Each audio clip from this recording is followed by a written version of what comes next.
ቢስሚላህ ወሰላቱ ወሰላሙ አላ ረሱሊላህ። የእፎይን ጉዳይን አስመልክቶ ባላህ ፍቃድ ለክርስቲያኖችም ይሁን ለሙስሊሞች አጠር ያለ ምክር ይሆናል ማለት ነው። ይሄ የድምፅ ፋይል አንደኛ፣ እፎይ የተባለው ግለሰብ የክርስትና እምነት ተከታይ እንደሆነ ይታወቃል። ነቢዩ ሙሐመድን ሰለላሁ ዐለይሂ ወሰለም ነቢዩ ማለት እንደዚህ ሀፍረተ ገላን የሚልስ ሰው ነው የመሳሰለው ሲል ቁጥር አንድ ያደረገው ነገር ውሸት ነው። ውሸት ደግሞ ክርስቲያኖች ሆይ በሃይማኖታችሁ ልታወግዙት ይገባል። ውሸትን ልታወግዙት ይገባል። ለምሳሌ ማርያም ማለት ሰማይና ምድርን እኮ የፈጠረች ናት። ሁሉ ነገር ከሁሉ ነገር በፊት የነበረችው ማርያም ናት ቢል አንድ ሰው ይሄ እውነት ነው? አይደለም፣ ውሸት ነው። ክርስቲያን እንኳን ቢሆን ምን ልታደርጉ ይገባችኋል? ልትቃወሙት ይገባል። እኛ እፎይ ለምሳሌ የክርስትና እምነት አስተማሪ ከመሆኑም ጋር በእስልምናና በክርስትና መሃል ንጽጽር እሰራለሁ ብሎ ትክክለኛ ነጥብ ቢያነሳ ማን ነቢዩ ሙሐመድ ላይ ሰለላሁ ዐለይሂ ወሰለም እኛ ክብራቸውን ነካ አንልም። ምሳሌ ነቢዩ ሙሐመድ ሰለላሁ ዐለይሂ ወሰለም አኢሻ የተባለችው ሚስታቸውን በ9 ዓመት ነው ያገባው ቢል እኛ ምን እንላለን ሙስሊሞች? አዎ ነቢዩ ሙሐመድ በ9 ዓመቷ ነው ያገቧት። ያገቡበት ደግሞ በዚህ ምክንያት ነው እንዲህ ነው ብለን መልስ እንሰጣለን። ይሄም ክብር መንካት አይባልም። ለምን? እውነታን ባማከለ መልኩ እፎይ ያነሳው ጉዳይ ስለሆነ። ነገር ግን እሱ ይሄን አይደለም ያደረገው። እሱ ኦንላይን ላይ የታችሁት ከሆነ የሆነ ስፐርም ምናምን በእጁ ላይ ያጨማለቀ የሆነ የታች ሰፈር ልጆች የሚሰሩትን ስራ ይዞ የሚወጣ ሰው ኦርቶዶክስ ነኝ ብሎ ብቅ ሲል ምን ማለት ነው የነበረባቸው ኦርቶዶክሶች? እፎይ እኛን አይወክልንም ነው እንጂ ማለት የነበረባችሁ እኔም እፎይ ነኝ አይባልም። እስቲ ከኛ ትንሽ ትምህርት ውሰዱ። ወደ ኋላ ዞር ብዬ ላስታውሳችሁ። ከዓመታት በፊት ዳኢሽ ወይንም አይኤስአይኤስ የሚባለው ሊቢያ ላይ ኢትዮጵያዊ የሆኑ የጨርቆስ ልጆችን ወደ 20 ምናምን በላይ አጋድሞ ሲያርድ ኢትዮጵያ ውስጥ ያለ ሙስሊም ያለው ምንድን ነው? ዳኢሽ እኛ ኢትዮጵያውያን አይወክልም እኮ አይደለም ያልነው፣ ኢስላምን አይወክልም ነው ያልነው። ልብ በሉ። እዚህ ሀገር ላይ በተሰራ ስተት አይደለም እኛ ምን እያልን ያለ ነው። ይሄ ዳኢሽ የተባለው ቡድን እኛን አይወክልም እያልን ያለ ነው። ውጭ ሀገር የተከሰተ ከኛ ጋር ግንኙነት የሌላቸው ግን የሃይማኖቱ ጥላ ውስጥ ስለሆኑ በኢስላም ሽፋን ስለተንቀሳቀሱ የሰሩት ስራ ኢስላም የማያዘውን ስለሆነ ምን ብለናል እኛ? ዳኢሽ ሙስሊሙን ኢስላምን አይወክልም ብለናል። እናንተ ስታስቡት እስቲ አሁን ዮኒ ማኛ ይወክላችኋል? ከዚህ በፊት ምን ይል ነበር ዮኒ ማኛ? አሁን እንኳን ተመልሷል፣ በአደባባይ ይቅርታ ጠይቋል።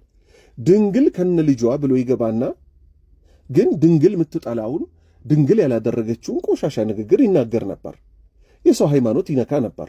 አሁን ግን አልሐምዱሊላህ አላህ በልቦናው ላይ ቅን ነገር አሰፈረበት። እንዲህ አይነት ነገር ልክ እንዳልሆነ ይኸው ቅርብ ቀን የለቀቀውን መስማት ትችላላችሁ። እንዴት ነው እናንተ እኔም እፎይ ነኝ የምትሉት? እፎይ አሁን አብረውት ቢሆን ሰው ነው። ኦርቶዶክስ ሰዋታ ነው እፎይን እኔም እፎይ ነኝ የምትለው። ስለዚህ እንዲህ የምትሉ ኦርቶዶክሶች በቁጥር አንድነት ወደ ቅን ልቦና ተመለሱ።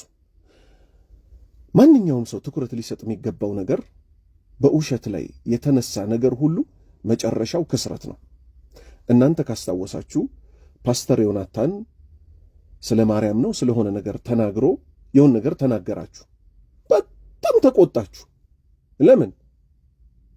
ማርያም ላይ ያለው እውነተኛን ነገር እንዳለ ቁጭ መጽሐፉ ላይ ያለውን ብቻ ሳይሆን ሌላ ነገር ጨምሮ ነካችሁ፣ በጣም ተበሳጫችሁ። ስለዚህ በራስ ላይ እንዲደረግብህ የማትፈልገውን ነገር በሰው ላይ አታድርግ። ያውም ውሸት ሲጨመርበት፣ ያውም እንደ እፎይ አይነት ሰው ለእናንተ ጭራሽ አይጠቅማችሁም። ስለዚህ ግፍን እንጠንቀቅ ሁላችንም። ከምንም በላይ ግፍ መጨረሻ ላይ ጠልፎ ይጥላል። አሁን ወደ ሁለተኛው ደረጃ ልመጣ ነው። አሁንም ኦርቶዶክሶች ጋር ነኝ። ኢስላም አራጅ ነው፣ ኢስላም ገዳይ ነው ብለው የሚሰብኩ ሰዎች አሉ። ኢንሻአላህ መጣበታለሁ። ሌላ ቪዲዮ ራሱን ችሎ ነጠላ የለበሰ ስብከት ላይ ያለ ሰው ምን ያለበት አለ፣ ራሱን ችሎ ቪዲዮ አመጣለሁ። ጠቆመ ብቻ ላደርጋችሁ። ፈረንጅና ኢስላም ነው ያወቀበት። ቀን ሙሉ ጾመው ውለው እኮ ማታ በተምር በስጋ በወተት ያፈጥራሉ አለ። ይህ አይመለከትህም። እኛ ሃይማኖታችን ብለን እስከያዝነው ድረስ አንድ እውነት አላስምርላችሁ። ክርስቲያኖች የምታምኑበት ነገር ለኛ ክህደት ነው። እኛ ሙስሊሞች የምናምንበት ነገር ለእናንተ እንደ ክህደት ነው የሚታየው። እኛ የምናምንበት ጀነት ያስገባናል ስንል እናንተ ክርስቲያኖች ምን ትላላችሁ? አይ ይሄ አካሄዳቸው እኮ ሙስሊሞችን እሳት ያስገባቸዋል፣ ገሃነም ያስገባቸዋል ትላላችሁ። እናንተ ያመናችሁበትን ነገር ደግሞ እኛ ምን እንላለን? ይሄ ነገር እኮ እሳት ነው የሚያስገባው፣ የኛ እምነት ነው ልክ እንላለን። ለዚህም ሲባል አላህ ምን አለን? ለኩም ዲኑኩም ወሊየ ዲን በሉ ተባል። ለእናንተም ሃይማኖታችሁ አላችሁ፣ ለእኛም ሃይማኖታችን አለን እንድንል ነው የታዘዝ ነው። ስለዚህ ወደ ጥያቄ ልመለስ። ኢትዮጵያ ውስጥ እንግዲህ ክርስቲያንና ሙስሊም የሆነ ጎጃም ክርስቲያን ብቻ ነው የሚኖርበት፣ ወሎ ሙስሊም ብቻ ነው የሚኖርበት የሚባል አይደለም። ተደበላልቀን ነው ኢቭን አዲስ አበባ ውስጥ እየኖርን ያለ ነው። በሰይፍ ብቻ እኮ አይደለም ሰው የሚገደለው፣ ምግብ ላይ መርዝ መርዞ ድግምት ሰርቶ። ግን እኛ ሙስሊሞች እንዲህ አድርገናችሁ እናውቃለን? በፍቅር እኮ ነው አይደል እየኖርን ያለ ነው፣ በሰላም ሃይማኖቱ ባስቀመጠው ባውንደሪ ልክ ምን እያደረግን ያለ ነው? የጎረቤት ሐቅ ስትታመሙ ጠይቀን፣ ሲቸግረን ረድታችሁን፣ በዚህ መልክ እየኖርን ያለነውን በቤተ ክርስቲያን ደረጃ ግን ሙስሊም አራጅ ነው፣ ገዳዮች አይደሉ ወይ፣ ከገደላችሁ ጀነት ትገባላችሁ ተብለው የለ ወይ ማለት ይሄ እኔ እንጃ። የሃይማኖት ሰው የሆነ አይዋሽም። በቃ እዚች ላይ ብቻ እንጠንቀቅ። እፎይን ለዚህ ጉዳት የዳረገው ምኑ ነው? ውሸቱ ነው እንጂ ባላ ፈቃድኛ ከዚህም በፊት ሚዲያ ላይ የሚነሱ ነገሮች አሉ። ነቢዩ መሐመድ አይሻን በ9 ዓመቷ አገባት፣ መልስ ሰጥተናል። አሁንም በቅርብ ቀን ግን ለእናንተ ደግሞ ለክርስቲያኖች ሆይ አዎ ነቢዩ መሐመድ አይሻን በ9 ዓመቷ አግብቷታል ብለን ማስረጃዎቹን ሁሉ ቁጭ እናደርጋለን። ስለማናፍርበት ሃይማኖታዊ ትእዛዝም ስለነበረ ሙሉ ማስረጃውን ካልሰማችሁ ግልጽ ስለማይሆን እንረጋጋና ሲያደርሰን እናያለን። አሁን ወደ ማን ደረስን? ወደ ሙስሊሞች ደግሞ ደረስን። ሙስሊሞች ሆይ እፎይ ይሄንን አደረገ ብላችሁ የተለየ ሪአክሽን የምትወስዱ ሰዎች አላህ ልትፈሩ ይገባል። መግደል ነው እንዲህ ማድረግ ነው። ማነህ አንተ? ኢስላም መቼም ሕይወት ነው። በንዴት ሰዓትም በደስታ ሰዓትም ኢስላም ነው ሊገዛን የሚገባው አይደለ? በሸሪዓ ወንድምህ ቢገደልብህ በሸሪዓ ሕግ የሚለውን አስታውስ።